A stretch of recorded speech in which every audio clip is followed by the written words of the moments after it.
Hey, Top-Realized Math and History, and we are going to be taking a look at the energy of a wave. We're gonna go to Sandy's house. I'm gonna be there. Keep the tree warm, Sandy. It's We're on gonna be our way to your fun. house. We're gonna go to Sandy's house. I'm gonna be there. Keep the tree warm, Sandy. It's We're on gonna our be way to your fun. house. So, what we're going to learn about is the energy of a wave.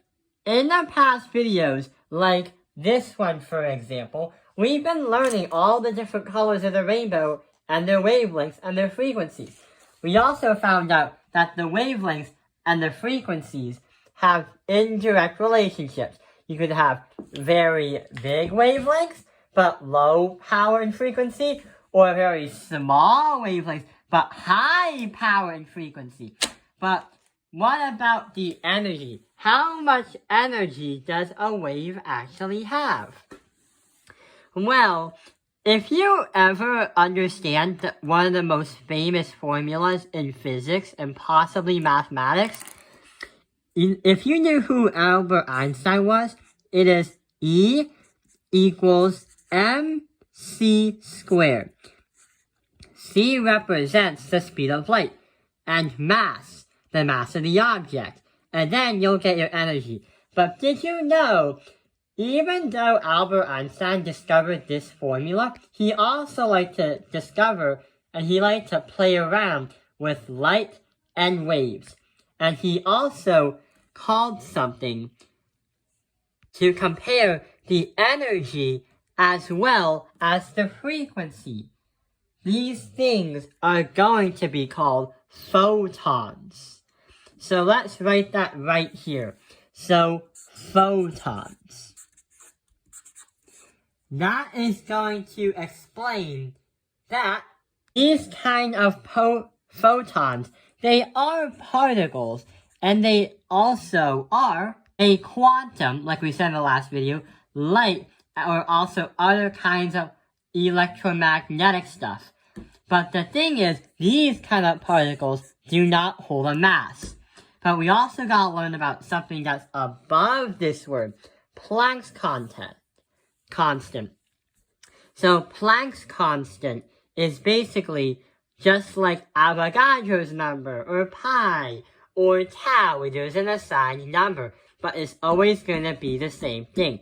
We said earlier that C, even though in E equals mc squared, or the speed of light in the last videos, C represents the speed of light, or should I say, 3 times 10 to the power 8 meters per second. But what about Planck's constant? Planck's constant talks about how you can compare the energy and the frequency, and the number is going to represent 6.62 times 10 to the negative 34th power. Don't worry, because this will be given to you on your next exam and your next test. So you don't have to memorize this, unless your teacher tells you to memorize it. Then you'll have to spend a lot more energy just on trying to memorize just this number. So, here is the problem of how we can solve the energy for a wave. And yes, we have to use Planck's constant as well. So, a photon has the wavelength of 4.34 times 10 to the negative 7 meters. How much does the wave have in terms of energy in joules? So, we understand that we're trying to find the energy of the wave. Not only that, there's a unit of measurement called joules, and that's what we're going to find the answer in. To understand the mathematics behind this, there's an actual formula that will help us solve it out. And that formula is, the energy is going to be equal to H, that represents Planck's constant, the symbol for H, and also times the frequency, represented as the letter V. But there is still a little bit of a problem. We understand we have to find the energy, but if you notice, the second sentence says, wavelength of 4.34 times 10 to the negative 7 meters. Uh-oh, problem!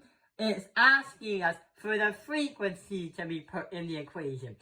To get energy, we have to get the frequency. If not, then we'll never get this thing done. So we have to convert the wavelength into the frequency.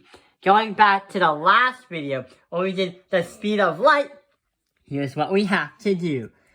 When we get our frequency, that is going to be speed of light, divide that by the wavelength. To recap on everything we just learned, 3 times 10 to the power of 8 meters per second is the speed of light. Then we have to divide everything by 4.34 times 10 to the negative 7 meters. Do that, and here's our frequency. Our frequency is going to equal 6.91 times 10 to the power of 14 hertz.